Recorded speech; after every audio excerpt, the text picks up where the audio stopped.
Assalamualaikum warahmatullahi wabarakatuh. Perkenalkan, nama saya Suci Rahmaniah dari program studi PGSD Universitas Lambung Mangkurat. Jadi hari ini saya akan menampilkan skenario pembelajaran bermuatan tematik. Jadi selamat menyaksikan. Assalamualaikum warahmatullahi wabarakatuh. Selamat pagi anak-anak. Bagaimana kabarnya hari ini? Alhamdulillah sehat ya. Nah, jadi sebelum memasuki kegiatan pembelajaran, alangkah lebih baiknya kita berdoa terlebih dahulu ya. Sekarang Ibu akan memimpin. Bismillahirrahmanirrahim. Amin. Oke, tadi karena kita sudah berdoa, sekarang Ibu akan absen kehadiran kalian terlebih dahulu ya. Dimulai dari Salehuddin Rahman, ya hadir. Pita Purnama, hadir. Tri Ajeng, oke hadir. Jadi semuanya hari ini lengkap ya. Oke. Jadi hari ini kita akan belajar tentang materi baru, di mana hari ini kita akan membahas tentang tema 2, subtema 1, pembelajaran 1, di mana tentang manfaat tumbuhan bagi kehidupan manusia. Adapun tujuan pembelajaran yang nantinya harus kalian capai, yaitu diharapkan kalian mampu membaca dongeng dengan intonasi dan lafal yang tepat, lalu mampu memecahkan sifat pertukaran pada penjumlahan, serta mengidentifikasi bentuk pola irama dan memeragakan pola irama sederhana dengan baik dan benar. Oke, sampai di sini anak-anak bisa paham terlebih dahulu ya. Oke, sudah paham ya. Nah, baiklah, sebelum memasuki kegiatan pembelajaran, bagaimana kalau kita tepuk PPK terlebih dahulu ya? Ibu yang mimpin. Tepuk PPK.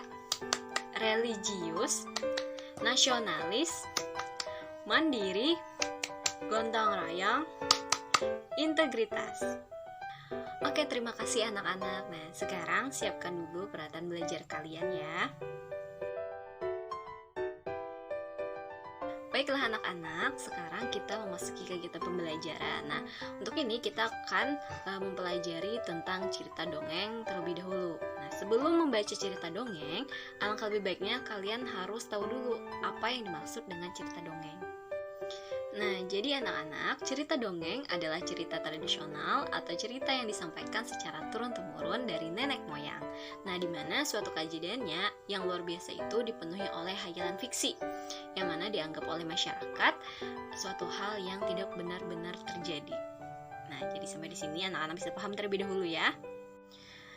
Nah, cerita dongeng yang kalian akan baca hari ini termasuk jenis dongeng fabel ya anak-anak, karena itu merupakan dongeng tentang binatang atau tumbuhan yang bisa berbicara atau bertingkah laku seperti manusia. Oke, mungkin sampai di sini ada yang ingin ditanyakan anak-anak? Baiklah, karena tidak ada, Ibu lanjutkan ya.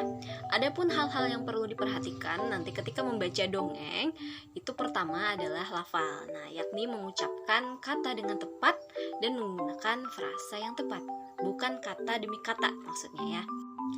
Kedua, yaitu intonasi suara, di mana kalimat yang diakhiri dengan tanda titik, intonasi suaranya datar. Nah, lalu kalimat yang diakhiri tanda tanya, itu intonasi suaranya menurun. Dan kalimat yang diakhiri tanda seru, intonasi suaranya agak naik. Ketiga, yaitu ekspresi, di mana kalian harus membaca dengan penuh perasaan. Keempat, yaitu tanda baca. Nah, di mana jika saat membaca bertemu tanda koma, maka pembaca berhenti membaca sebentar, lalu dilanjutkan kembali. Tapi jika saat membaca bertemu tanda titik, nah maka pembaca berhenti membaca. Kemudian pembaca mulai membaca kalimat berikutnya. Mungkin anak-anak sedikit bingung dengan tanda koma dan tanda titik karena keduanya kan sama-sama memiliki fungsi untuk berhenti. Namun bedanya kalau tanda koma itu berhenti sebentar. Nah, kalau tanda titik itu berhentinya lebih lama dibanding dengan tanda koma tadi. Ya. Kelima atau yang terakhir itu menggunakan suara yang lantang dan dapat didengar oleh orang lain dengan jelas. Nah, jadi sampai di sini mungkin ada yang ingin dipertanyakan terlebih dahulu. Oke, karena tidak ada lagi pertanyaan, bagaimana kalau kita langsung mempraktikannya ya? Nah, jadi nanti di mana masing-masing dari kalian itu secara bergiliran membaca teks dongeng yang sudah ada di buku siswa kalian masing-masing di tema 2, subtema 1, pembelajaran 1. Di mana nanti setiap orang akan membaca satu paragraf dengan suara yang lantang ya. Oke, jadi kita mulai dulu dari absen pertama, Salihuddin Rahman, dan sampai seterusnya secara bergilir ya anak-anak. Silakan Salihuddin Rahman membacakan cerita dongengnya terlebih dahulu. Baiklah anak-anak, terima kasih karena sudah mau membaca dongeng bersama-sama. Nah, tadi Ibu juga sudah melihat beberapa dari kalian sudah bagus dan menggunakan suara yang lantang ketika membaca cerita dongeng ya. Nah, selanjutnya silahkan jawab pertanyaan yang Ibu tampilkan di layar ini ya anak-anak. Nah, pertanyaan-pertanyaan ini terkait dengan isi cerita dongeng yang kalian sudah baca tadi. Jadi silahkan kerjakan terlebih dahulu di buku kalian dalam waktu 5 menit dari sekarang. Baiklah anak-anak, waktunya sudah habis. Ya, simpan dulu jawabannya ya. Nah, sekarang selanjutnya kita akan membahas tentang sifat pertukaran pada penjumlahan. Namun kali ini yang akan lebih kita fokuskan yaitu pada sifat komutatif atau bisa juga disebut dengan sifat pertukaran, di mana pertukaran tempat pada operasi penjumlahan dan perkalian hasilnya nanti akan tetap sama. Nah, sekarang lihat PPT yang Ibu tampilkan ini ya anak-anak. Nah, di sini ada terdapat 2 buah kotak, di mana kotak pertama itu berjumlah berapa anak-anak? Ya, 35 buah bola. Dan kotak yang kedua itu berjumlah 15 buah bola. Nah, kalau kita tuliskan penjumlahan berdasarkan di kedua kotak tersebut, maka diperoleh tulisan seperti ini. 35 ditambah 15 sama dengan 50. Dan apabila kita ubah letak kotak pertama dengan kotak kedua, di mana kotak kedua diletakkan di sebelah kiri terlebih dahulu berdasarkan pertukaran, maka diperoleh tulisan seperti ini. 15 ditambah 35 sama dengan 50. Sehingga dapat disimpulkan bahwa jumlah dari 35 ditambah 15 sama dengan 15 ditambah 35. Nah, jadi bagaimana anak-anak sampai di sini paham terlebih dahulu ya? Baiklah, karena anak-anak sudah paham, berarti tidak ada lagi pertanyaan ya. Nah, sekarang coba kalian kerjakan soal-soal yang ada di layar ini dalam waktu 7 menit dari sekarang. Baiklah, waktunya sudah habis dan Ibu juga lihat kalian juga sudah selesai dalam pengerjaan tugasnya. Nah, jadi simpan dulu hasil kerja tugas kalian tadi. Nah, sekarang dengarkan Ibu ya anak-anak. Tadi kan kita sudah belajar tentang membaca dongeng dengan baik dan benar, dan kita juga telah belajar mengenai sifat pertukaran pada penjumlahan. Nah, selanjutnya kita akan belajar tentang pola irama. Membahas mengenai materi tersebut, apakah anak-anak sudah ada yang tahu tentang pola irama? Karena anak-anak tidak ada yang tahu mengenai pola irama, jadi di sini Ibu akan jelaskan apa itu pola irama. Nah, jadi pola irama itu adalah panjang pendeknya bunyi. Panjang pendeknya bunyi itu dihitung berdasarkan ketukan. Nah, ketukan sendiri itu adalah bunyi yang teratur yang digambarkan seperti bunyi detak jarum jam. Adapun pola irama itu berjalan menurut birama. Nah, jadi sampai di sini ada yang ingin ditanyakan terlebih dahulu anak-anak? Ya, bagus sekali pertanyaan dari Fawas. Tadi dia bertanya, apa sih Bu itu birama? Nah, birama itu adalah kuat dan lemahnya bunyi dalam lagu. Kuat lemahnya bunyi itu dibatasi oleh garis birama. Nah, birama sendiri itu ditandai dengan tanda birama. Contohnya dari tanda birama yaitu 4/4. Artinya setiap birama itu ada 4 ketukan. Bagaimana Fawas? Apakah bisa dimengerti dari penjelasan Ibu? Oke, alhamdulillah Fawas paham ya. Baiklah, sebelum mendengar atau bernyanyi bersama-sama, anak-anak juga perlu tahu nih apa yang dinamakan dengan tempo. Nah, tempo sendiri adalah ukuran kecepatan dalam birama lagu. Tempo terbagi menjadi 2, yaitu cepat dan lambat. Kalau tempo cepat, yaitu artinya bernyanyi dengan cepat dan diiringi musik yang cepat. Dan sebaliknya, kalau tempo lambat, yaitu kita bernyanyi dengan lambat dan diiringi musik yang lambat. Nah, jadi mengerti ya anak-anak? Oke, mengerti ya. Nah, hari ini anak-anak akan bernyanyi. Jadi judul lagu yang akan kita nyanyikan bersama-sama yaitu Cemara, yang diciptakan oleh Abdullah Totong Mahmud atau yang disingkat dengan A.T. Mahmud. Sebelumnya, anak-anak ada yang tahu atau pernah melihat belum mengenai pohon cemara? Oke, karena anak-anak banyak yang tidak tahu mengenai pohon cemara, jadi di sini Ibu akan jelaskan sedikit terlebih dahulu mengenai pohon tersebut. Jadi anak-anak, tumbuhan ini banyak memiliki manfaat, di mana kayu cemara dapat digunakan untuk membuat perabot rumah tangga. Lalu, daun cemara dapat dijadikan teh yang banyak mengandung vitamin C. Serta pohon cemara dapat diolah menjadi minyak yang dapat digunakan untuk mengobati penyakit sinus dan juga batuk.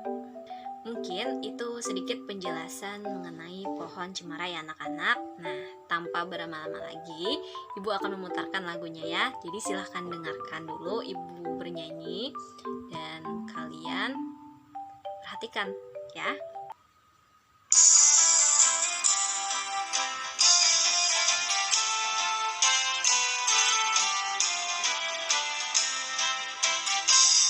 Cemara pohon ramping, daunnya halus langsing, bergerak-gerak kian kemari, seperti camar menari.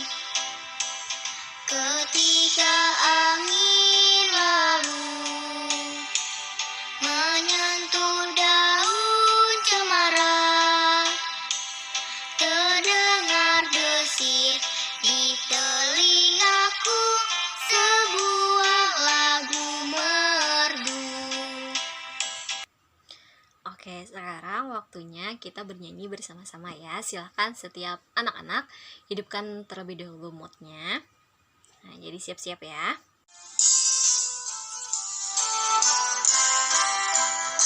Cemara pohon ramping, daunnya halus langsing, bergerak-gerak kian kemari, seperti tangan penari. Ketika angin lalu menyentuh daun cemara, terdengar desir di telingaku, sebuah lagu merdu. Terdengar desir di telingaku, sebuah lagu merdu. Oke, terima kasih anak-anak karena sudah mau bernyanyi bersama-sama. Sekarang waktunya Ibu membagi kalian dalam 4 kelompok. Nah, jadi dalam satu kelompok nanti terdapat 5 anggota orang. Nah, terdiri dari 3 perempuan dan 2 laki-laki. Baiklah, Ibu bagikan terlebih dahulu ya. Nah, sekarang sudah terdapat 4 kelompok. Tugasnya, silahkan kalian setiap kelompok menyanyikan lagu cemara secara bergantian. Dimulai dari kelompok 1 terlebih dahulu, baru dilanjutkan dengan kelompok 2 sampai kelompok terakhir yaitu kelompok 4. Silahkan kelompok 1 mulai untuk bernyanyi. Oke, terima kasih kepada setiap kelompok. Nah, sekarang kita akan memasuki sesi untuk bernyanyi individual atau personal. Nah, silahkan dimulai dari absen pertama yaitu Salihuddin Rahman. Silahkan menyanyi lagu Cemara. Baiklah, terima kasih kepada setiap anak-anak yang telah bernyanyi secara individu. Beri tepuk tangan terlebih dahulu. Nah, sekarang waktunya kalian mengerjakan lembar kerja peserta didik. Nah, jadi silahkan dikerjakan dalam waktu 3 menit. Soalnya sudah Ibu tampilkan di layar.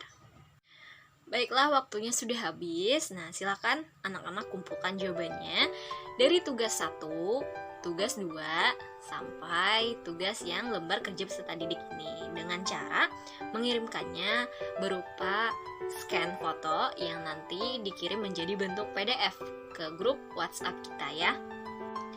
Dan ini ada tugas tambahan juga yang harus kalian kerjakan.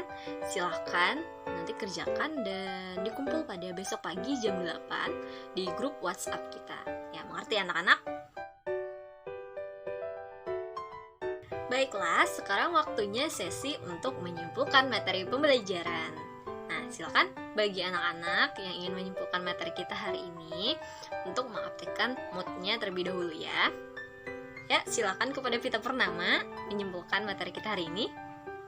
Ya, bagus sekali kepada Vita Purnama. Terima kasih atas kesimpulannya ya. Jadi benar yang dikatakan teman kalian tadi bahwa kita hari ini telah belajar mengenai cerita dongeng, terus sifat pertukaran pada penjumlahan, dan pola irama. Ini semua sudah dijelaskan oleh teman kalian Vita Purnama tadi, sudah sangat bagus sekali. Nah, sekarang silakan bagi anak-anak ada yang ingin ditanyakan lagi atau sudah jelas?